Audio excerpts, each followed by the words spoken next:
مسیح یسوع کے قادر جلالی فتح مند عظیم نام میں میرے تمام بھائی بہن بیٹیاں بیٹے نوجوان جو اس وقت مجھے دیکھ رہے ہیں، میں خداوند کا شکر ادا کرتا ہوں کہ خدا نے آج میری زندگی میں یہ ممکن کیا کہ آج میں آپ کے سامنے ایک بار پھر حاضر ہو سکا۔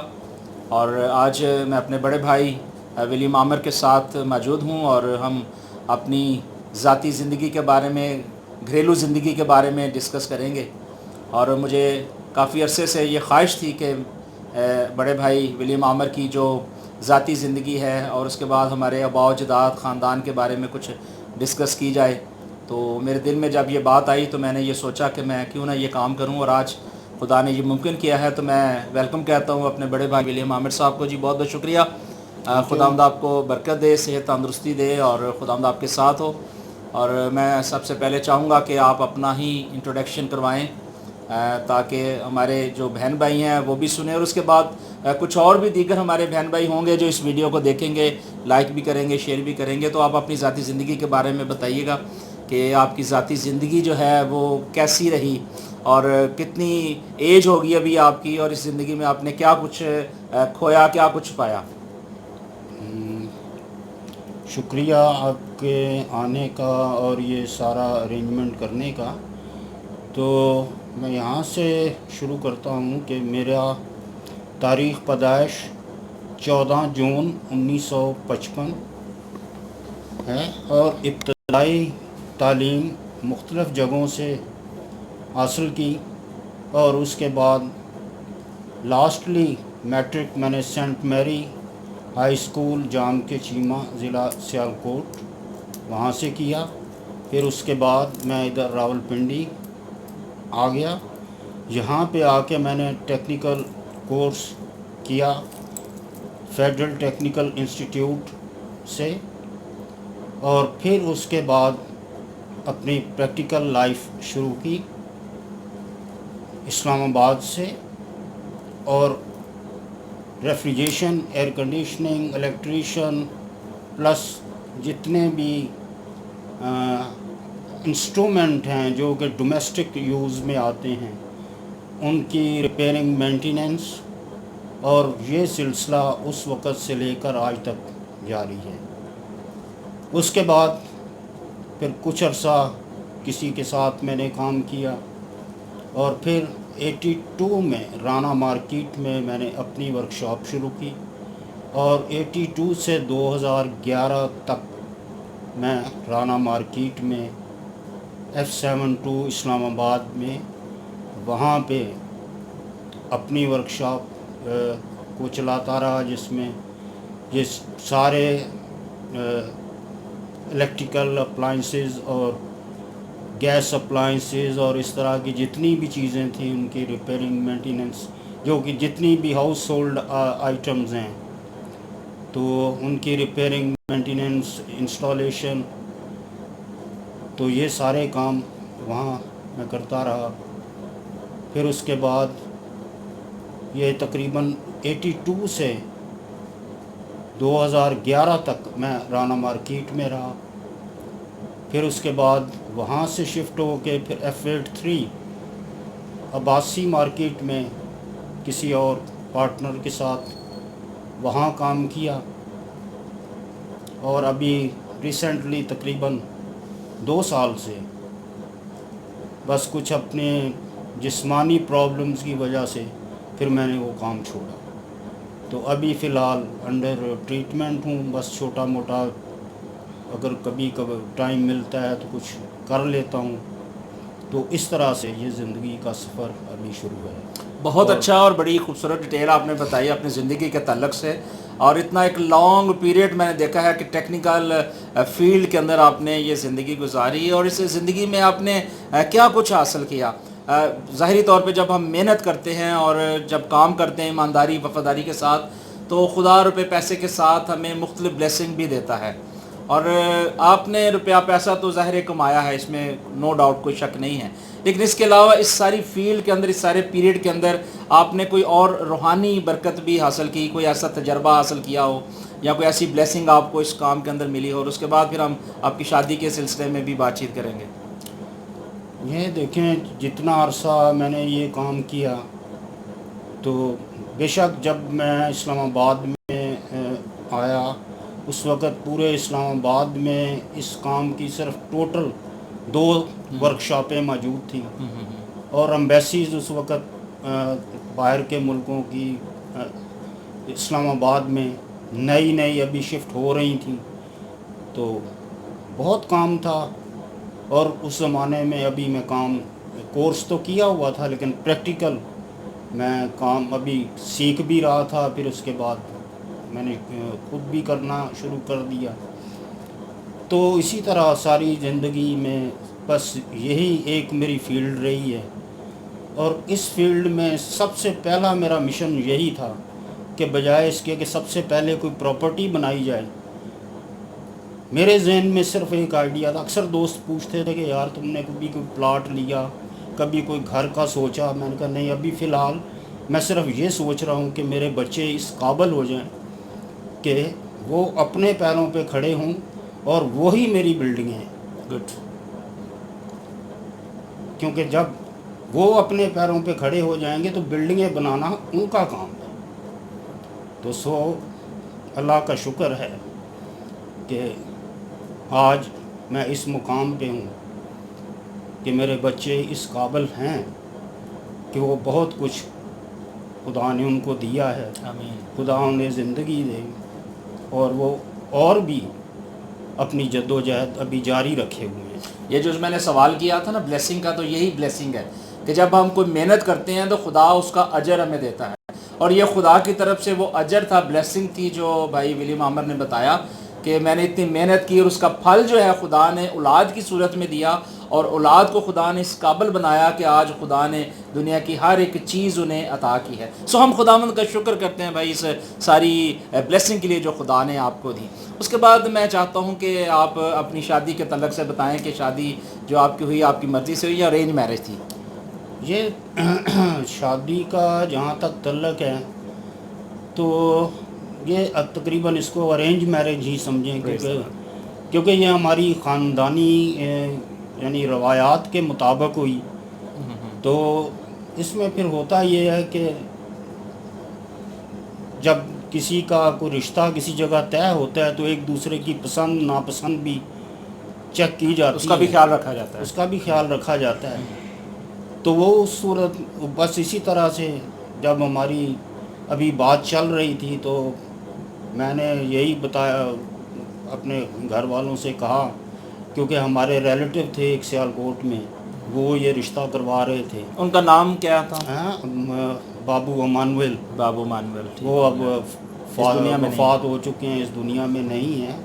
تو وہ مرے کالج میں بہت عرصہ تک بحیثیت کیشیئر اور اکاؤنٹنٹ۔ اچھا بھائی مانول کا میں نے سنا ہے کہ ہمارے دادا کے ساتھ بڑا لنک تھا، تو تھوڑا سا یہ بھی بتائیے گا کہ یہ کیسے لنک تھا، پھر اس کے بعد پھر شادی پہ ہم آتے ہیں۔ وہ کیونکہ میرے دادا بھی یہ فادر کے ساتھ ان کی ڈیوٹی تھی، اور فادر بھی اٹاری چرچ جو ہے مشہور ہے، تو وہیں پہ ان کی رہائش بھی وہیں تھی۔ اور چونکہ وہ جو انکل امانویل ہیں ان کا گھر بھی اٹاری میں ہی ہے اور نزدیک ہی تھا، اور وہ بھی چرچ میں اکثر یعنی ایک قسم کے آتے جاتے تھے، ملاقات آتے جاتے تھے، اور خاصے دعا گو وہ تھے۔ تو اکثر ان کا آنا جانا، اور وہ میرے دادے کے ساتھ ان کا بالکل ایسے ہی تھا جس طرح کے سگے بھائی ہوتے ہیں۔ گڈ۔ تو ان کا بہت اچھا ادھر ٹائم گزرا، اور انہوں نے ہی یہ میرا جو رشتہ ہے یہ کروایا۔ پھر اس کے بعد میری جو چھوٹی بہن ہے مارگریٹ، اس کا رشتہ بھی انہوں نے کروایا تھا یارس گل کے ساتھ۔ اچھا یہ شادی کی ڈیٹ کون سی ہے، آپ کو یاد ہے کہ کب شادی کی ڈیٹ آپ کی فکس ہوئی؟ یہ میرے سے پہلے، چونکہ میں ہی اس وقت یہ سارا ارینجمنٹ میں شامل تھا، اور یہ ڈیٹ میں نے ہی سب سے پہلے میری چھوٹی بہن کی شادی ہوئی، کیونکہ میرا اس وقت ایم یہ تھا کہ سب سے پہلے بہنوں کی شادی ہونی چاہیے، اور اس کے بعد پھر میں اپنی شادی کروں گڈ، بہت اچھا۔ کیونکہ اس وقت صرف میں کمانے والا تھا، اور میرا مشن یہ تھا کہ اگر میں اپنی شادی پہلے کر لیتا ہوں تو پھر باقی کا جو پروسیس ہے وہ مشکل ہو سکتا ہے۔ تو اس لیے میں نے یہی اپنے پلان میں رکھا کہ سب سے پہلے بہنوں کی شادی ہو جائے، اور اس کے بعد پھر میں اپنی شادی کے لیے سوچوں گا. تو سب سے پہلے پھر جو چھوٹی بہن ہے مارگریٹ، اس کا بھی رشتہ انہی انکل امانویل نے کروایا ادھر اٹاری میں، اور ان کی شادی ہوئی تھی 28 دسمبر میرا خیال 1984 میں. اور 28 دسمبر 1985 میں وہی تاریخ میں نے اپنی شادی کے لیے اس سے اگلے سال رکھی، تاکہ جب بھی کبھی ہم زندگی میں شادی کی سالگرہ منائیں تو ہم اکٹھی منائیں. بہت اچھا جی، بڑا اچھا لگا. اچھا، اس میں مجھے ایک چیز بتائیے گا کہ جو شادی ہوئی کس کے ساتھ، یہ تو آپ نے بتایا نہیں ہے. تو شادی تو آپ نے کر لی، تو اس محترمہ کا نام بھی بتایا نا. نہیں، ابھی آپ نے صرف شادی کا ویو پوچھا ہے. یہ نہیں پوچھا کہ شادی کس طریقے سے، یعنی کس کے ساتھ ہوئی اور کیا پروسیس تھا. ہاں، اصل میں ہم چاہ رہے ہیں کہ اس میسج میں زیادہ سے زیادہ باتیں شیئر کریں، کیونکہ ایک بات کو اگر زیادہ کریں گے تو پھر لانگ ہو جائے گی.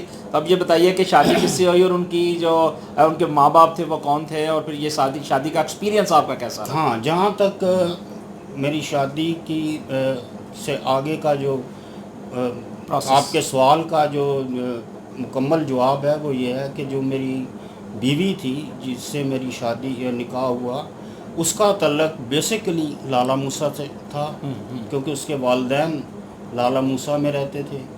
پھر جب اس کے والدین کی وفات ہو گئی تو وہ اپنے بڑے بھائی کے گھر گوجرانوالا وہاں ان کے ساتھ آ گئی، اور پھر میری بارات وہاں گوجرانوالا ہی گئی تھی، اور وہاں سے یہ ہماری یعنی نکاح وہیں پہ ہوا. اور میری بیوی جو ہے یہ اس وقت یہ تقریباً اس نے میٹرک کر لیا ہوا تھا، آگے ایف اے ابھی مکمل نہیں ہوا تھا. تو اس کے گھر والوں کا پروگرام تھا کہ یہ آگے کوئی ٹیچرز کا کورس کر لے تو پھر شادی کریں گے. تو میں نے کہا بھئی میں نے سیدھی سی بات ہے کہ میں نے نوکری تو کروانی نہیں، اور اللہ کی مہربانی سے میرا اس وقت کاروبار اتنا اچھا تھا، اور بہت مجھے اپنے آپ پہ مکمل کانفیڈنس تھا کہ مجھے پوری زندگی کسی اور کی سہارے کی ضرورت نہیں ہے. تو میں نے کہا بھائی میں نے شادی ٹھیک ہے کرنی ہے، لیکن میں نے اس سے نوکری نہیں کروانی. زبردست، بہت لہٰذا مجھے کوئی ضرورت نہیں کہ آپ اس کو کورس کروائیں، لہٰذا آپ اگلی ڈیٹ 28 دسمبر کی فکس کریں. تو اس طرح سے پھر ہماری شادی ہو گئی، اور میری بیوی کا نام الزبتھ ہے، ویسے اس کا گھر کا نام جو ہے وہ بینا. تو کتنے سال ہو گئے ابھی شادی میں؟ تو ہماری شادی کو تقریباً میرا خیال ہے اس وقت 34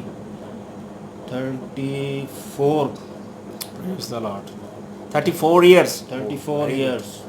گڈ، بہت near about, not exactly but near about. جی، پھر بھی خدا کا شکر ہے کہ خدا نے صحت، تندرستی دی، عمر کی درازی دی، اور ابھی بھی آپ دونوں ینگ نظر آتے ہیں. اور آج وہ یہاں موجود نہیں، کسی گھر میں گئی ہوئی ہیں، اور میری ذاتی خواہش تھی کہ وہ آج ان کو میں ساتھ بٹھاتا اور ساتھ ہم بات چیت کرتے، لیکن خدا نے ممکن کیا. تو کس دن ہم دوسرے انٹرویو میں کس دن ان کو بھی ساتھ لیں گے، اور پھر مزید اس کو آگے لے کر چلیں گے. اور بڑا اچھا لگا. اور یہ شادی کا جو ایکسپیرینس ہے یہ آپ نے کیسے پایا، اور اس کے بعد کتنے بچے ہوئے، ان کے بارے میں بھی تھوڑا گائیڈ کیجیے گا. سب سے بڑے بچے کا نام کیا ہے؟ پہلے ایکسپیرینس کا بتائیے گا، شادی کا ایکسپیرینس آپ نے کیسا؟ شادی کا ایکسپیرینس تو ایسے ہی ہے جس طرح کہ دنیا کا ہر شخص جو کہ شادی کرتا ہے اس کا جو ایکسپیرینس ہونا ہے اور جو ہوتا ہے وہی ہر بندے کا ہے. لیکن کچھ لوگوں کے ایکسپیرینس اچھے ہوتے ہیں، کچھ کے درمیانے ہوتے ہیں، اور کچھ ناپسندیدہ ہوتے ہیں. بالکل ایسا ہی ہوتا ہے. تو لہٰذا یہ 3 سچویشنوں میں سے جو بیسٹ سچویشن ہے آج تک ہماری وہی سچویشن. پریز دی لارڈ. یہ سب سے بڑی بات ہے. اور میرے جتنے بہن بھائی ہیں اور جتنے بھی آگے نوجوان جنریشن ہے، میں ان کو بھی یہ بتانا چاہتا ہوں اور یہ کہنا چاہتا ہوں کہ یہ جو ایکسپیرینس ہوتا ہے نا، یہ ہم بڑوں سے سیکھتے ہیں، اور جو بڑے ہوتے ہیں وہ ہمیں گائیڈ کرتے ہیں، اور یہ ہمارا ایک سرمایہ ہے. اور یہ شادی جو ہے یہ انسان کی طرف سے نہیں ہوتی, یہ خدا کا ایک گہرا بندھن ہے جو کوننٹ ہے خدا اس میں باندھتا ہے. اور یہ شادیاں جو ہیں خدا کے فضل سے جب اس کی رضامندگی کے ساتھ ہوتی ہیں تو یہ کامیاب ہوتی ہیں اور فروٹفل ہوتی ہیں. اور یہی آج انہوں نے جو بتایا کہ یہ ایک اچھی شادی کا ایک طریقہ یہ ہوتا ہے کہ جب آپ میاں اور بیوی آپس میں متفق رہتے ہیں تو اس کے بعد خدا پھر آپ کو زندگی بھی دیتا ہے, اور لانگ لائف میں رہتے ہوئے خدا آپ کو اولاد بھی دیتا ہے. تو اولاد خدا نے آپ کو دی, اس کے لیے ہم شکر ادا کرتے ہیں. تو کتنے بچے ہیں آپ کے؟ تو شکر ہے اللہ کا, اللہ نے مجھے دنیا کی ہر خوشی سے نوازا ہوا ہے. سب سے بڑی تو نعمت خدا نے جو دی ہوتی ہے وہ اولاد ہوتی ہے, پریز دی لارڈ. کیونکہ اس سے بڑی نعمت تو اور کوئی ہے نہیں. تو سب سے پہلے میری بیٹی پیدا ہوئی اور جس کا نام سونیا ہے, سونیا میری. اور اس کے بعد چھوٹی, اس سے چھوٹی وہ بھی بیٹی ہے, اس کا نام ہے فائزہ عامر. اور پھر اس کے بعد بیٹا ہے ذیشان عامر, اور پھر اس کے بعد بیٹا ہے رضوان عامر. 4 بچے خدا نے تو 4 بچے مجھے خدا نے دیے. چاروں بچے میرے ماشاءاللہ گریجویٹ ہیں. ایک بیٹی جو ہے جو ٹیچر ہے, اس نے ایم ایڈ بھی کیا ہوا ہے, ایم اے بھی کیا ہوا ہے, اور اس کے بعد اس نے اس کا مونٹسری کا بھی کورس کیا ہوا ہے, اور اس کے علاوہ اور بھی کچھ 1-2 کورسز ہیں اس نے جو کیے ہوئے ہیں. جو اس سے بڑی بیٹی ہے وہ بھی گریجویٹ ہے, اور اس نے بھی کمپیوٹر کے بارے میں کافی کورسز کیے ہوئے ہیں, اور ابھی بھی ایک بہت اچھی جاب پہ وہ دبئی میں کام کر رہی ہے. اور اس سے جو چھوٹا بیٹا ہے ذیشان عامر, وہ بھی اس وقت دبئی میں ہے. وہ بھی وہاں پہ ایک بینک میں اسسٹنٹ مینیجر کے عہدے پہ فائز ہے, اور ماشاءاللہ سے وہ بھی کافی بہتر کام کر رہا ہے اور اچھی پرفارمنس ہے اس کی. اس کے بعد جو اس سے چھوٹی بیٹی ہے وہ بھی اسکول ٹیچر ہے, اور اس وقت وہ سینٹ ٹریزا اسکول میں پڑھا رہی ہے, ایز اے ٹیچر کام کر رہی ہے. بہت اچھا. اور اس سے چھوٹا بیٹا یہ بھی ایز اے اکاؤنٹنٹ مستبشی کمپنی اور ہٹاچی کمپنی, یہ دونوں اس کے آفس کے نام ہیں. پہلے مستبشی تھا, اب انہوں نے ہٹاچی نام میں چینج کر دیا.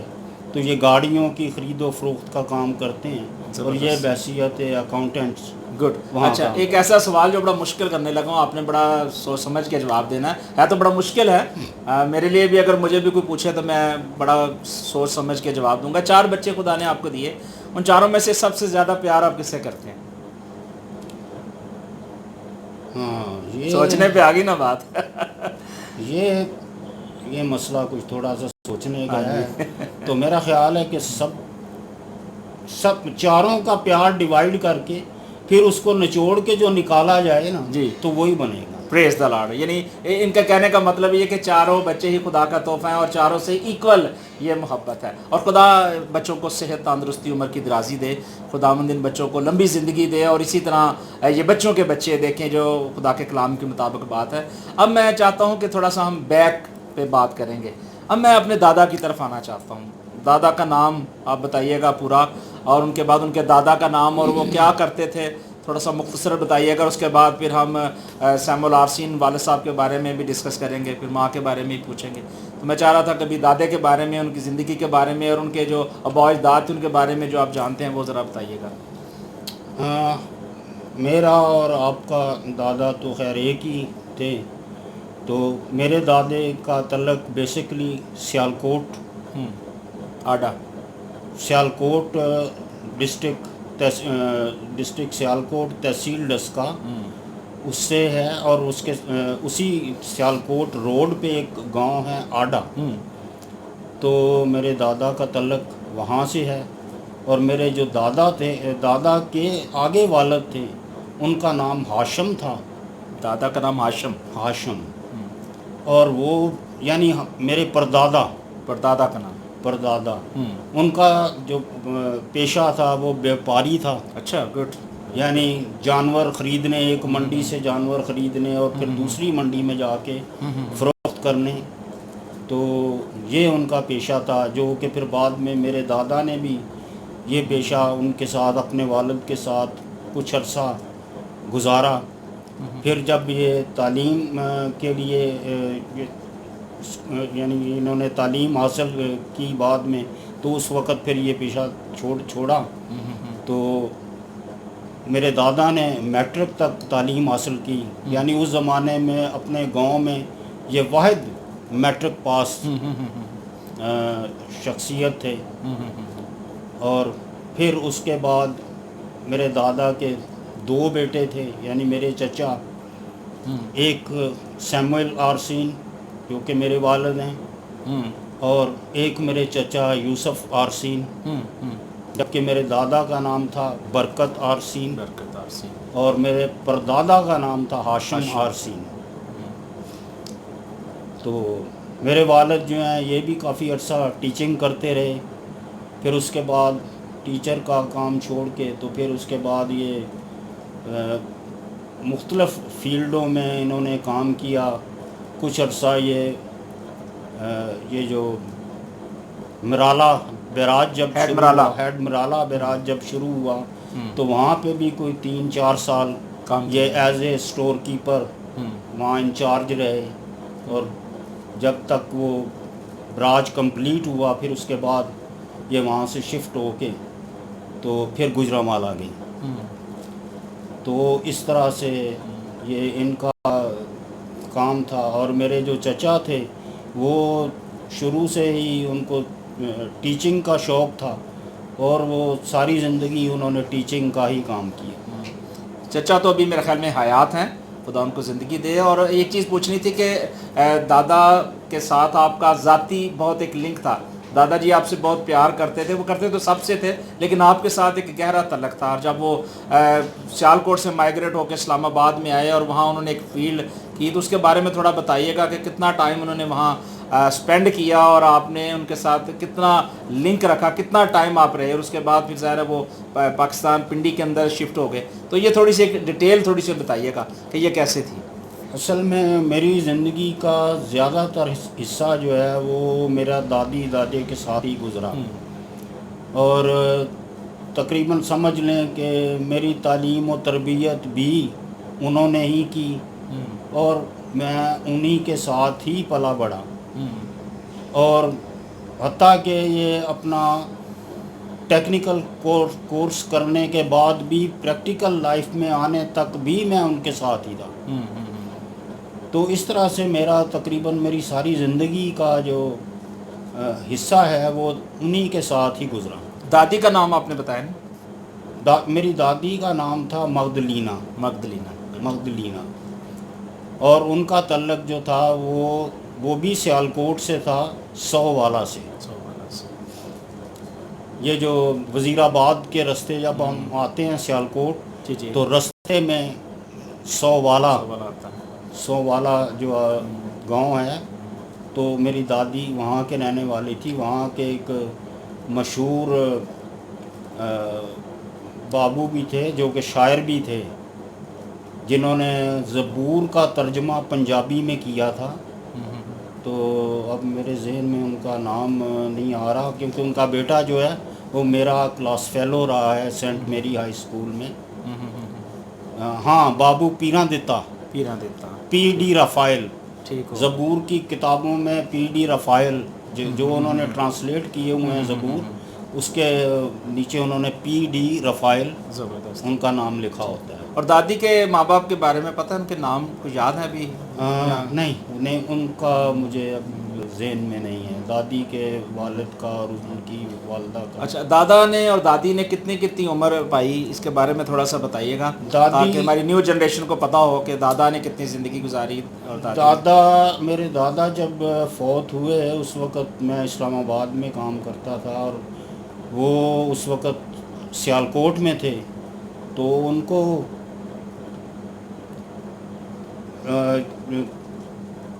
کچھ پہلے کڈنی میں پرابلم ہوئی, پھر اس کے بعد انہوں نے سیالکوٹ سے اسپتال میں چیک اپ کروایا.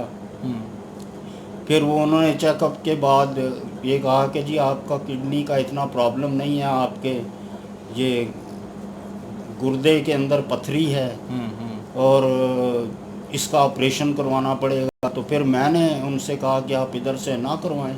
تو میں نے پھر ان کو اسلام آباد پنڈی بلا لیا, کیونکہ میں اس وقت پنڈی میں رہتا تھا. تو وہ پھر ادھر ان کو میں نے بلایا اور ان کا پھر ان کو ایڈمٹ کروایا ہولی فیملی ہاسپٹل میں. اس وقت جو میری چھوٹی بہن تھی مارگریٹ, وہ آلریڈی ہولی فیملی ہاسپٹل میں اسٹاف نرس کا کام کر رہی تھی. تو اس لیے ذرا ہمیں یہ بھی سہولت تھی ادھر, کیونکہ ایک اپنا بندہ ہمارا وہاں موجود تھا. تو پھر اس وجہ سے ہم نے ان کو یہاں ایڈمٹ کروایا. تو بس عجیب اتفاق ہے کہ اس آپریشن میں حالانکہ سارے ڈاکٹر ہر وقت وہاں ڈیوٹی پہ اور ڈیوٹی کے بغیر بھی آ کے چیک اپ کرتے تھے, لیکن یہیں پہ ان کا اسی آپریشن کے بعد یعنی ابھی ہاسپٹل میں تھے تو ان کا انتقال ہو گیا. تو یہ میرا خیال ہے ہولی فیملی کی تاریخ میں پہلی ایسی ڈیتھ ہوگی کہ جو کڈنی کے آپریشن میں کوئی بندہ فوت ہوا ہو. تو اندازاً یاد ہے کتنی زندگی انہوں نے پائی؟ اس وقت ان کی عمر تھی 61 یعنی 61 سال کی عمر میں انہوں نے ڈیتھ کی. 61 ایئرز اولڈ تھے وہ جب ان کی وفات ہوئی. اور ہمارے والد کی بھی تقریباً ایسٹیمیٹلی 61 ایئرز اولڈ میں ہی وفات ہوئی. ٹھیک ہو گیا. یہ تو وہ ہسٹری ہے کہ جو ہمارے کچھ بہن بھائی ہیں جو ان باتوں کو نہیں جانتے تھے, لیکن آج ہمیں معلوم ہوا کہ ہمارے دادا اور دادا کون تھے اور ہمارے والد صاحب کیا کرتے تھے, ان کے بارے میں بتایا. اور اس کے بعد ہماری دادی کے بارے میں بتایا گیا. اب ذاتی طور پہ ہمارے جو نیو جنریشن ہے, جو بچے ہیں, آپ نے زندگی میں جو کچھ پایا ہے یا جو کچھ پایا ہے؟ ابھی میں تھوڑا سا اپنی والدہ کے بارے میں بھی بتانا چاہوں گا. ضرور. کیونکہ والد کا بھی میں نے بتا دیا آپ کو. اب اس میں یہ ہے کہ میری والدہ جو ہیں ان کا نام تھا خورشید بیگم, اور ان کا تعلق تھا ضلع سرگودا سے. اور ان کے جو والد تھے وہ بھی برکت مسیح نام تھا ان کا تھا برکت مسیح نام, اور اتفاق سے میرے دادا کا نام بھی برکت مسیح تھا. تو بس یہ اس طرح یہ بھی آپس میں دونوں دوستی تھے, کیونکہ یہ ایک ہی علاقے میں دونوں رہتے تھے.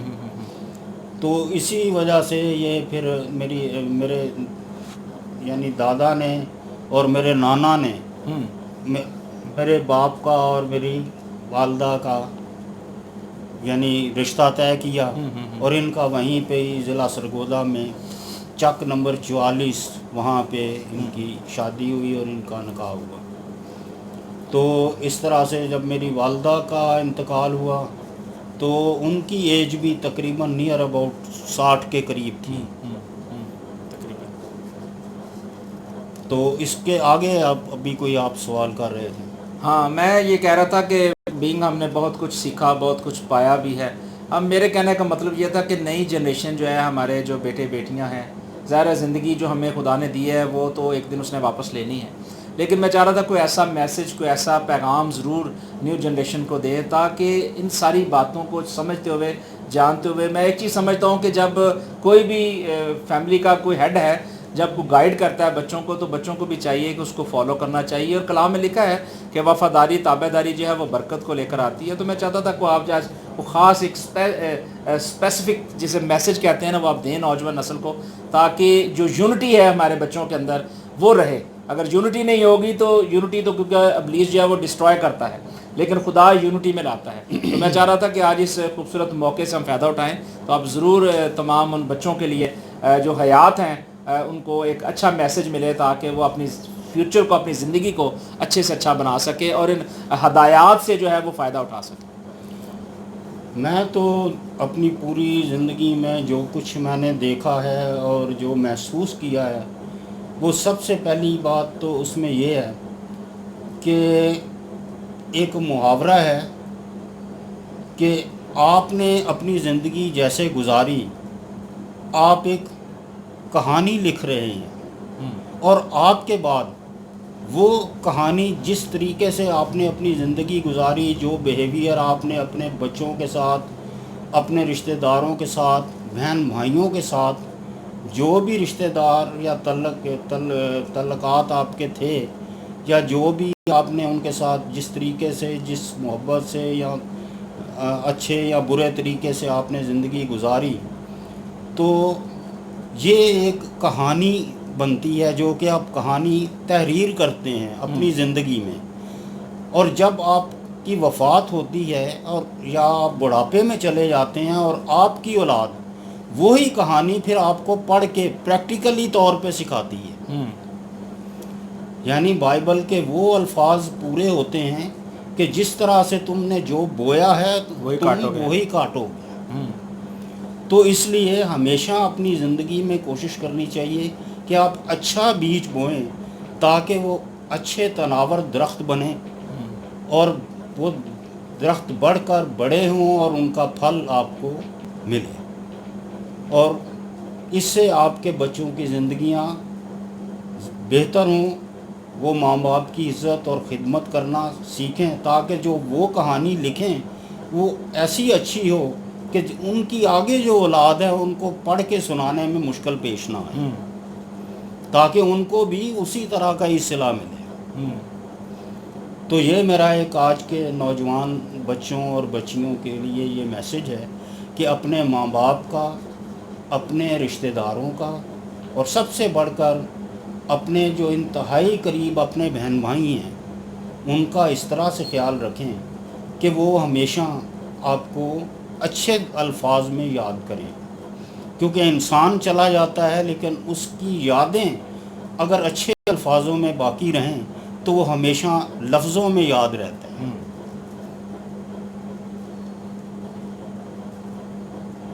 گڈ، بہت بہت خوبصورت، بہت پاورفل بات، اور دل کو ہلا دینے والی باتیں ہیں یہ، کہ اگر آج ہماری جو نیو جنریشن ہے اگر آج ان باتوں کو فالو کرے اور ماں باپ کے نقش قدم پر چلے، اور جس طرح کے بھائی نے کہا کہ درخت جو ہوتا ہے وہ ہمیشہ اپنے پھلوں سے پہچانا جاتا ہے، اور اگر ہمارا درخت قائم ہے اور ہم اس درخت کو سمجھتے ہیں کہ وہ ہمارے لیے شیلٹر ہے، تو پھر بینگ اے ہمیں انسان ہوتے ہوئے، اولاد ہوتے ہوئے وفاداری تابعداری کرنی ہے، تاکہ ہم اس شیلٹر کے نیچے رہتے ہوئے، یونٹی میں رہتے ہوئے اپنے جو تعلقات ان کو مضبوط کریں. اور یہی بتایا گیا کہ جو ہماری نیو جنریشن ہے وہ اتفاق میں، محبت میں بڑھیں، تاکہ آنے والی نسلیں جو ہیں ان کو اچھے سے اچھے طریقے سے جان سکیں، پہچان سکیں، اور ایک لائن جو ہے وہ خدا کی مرضی کے مطابق چل سکے. کیونکہ خروج 20 باب میں ہم دیکھتے ہیں کہ وہاں خدا نے کہا تھا کہ تو اپنے ماں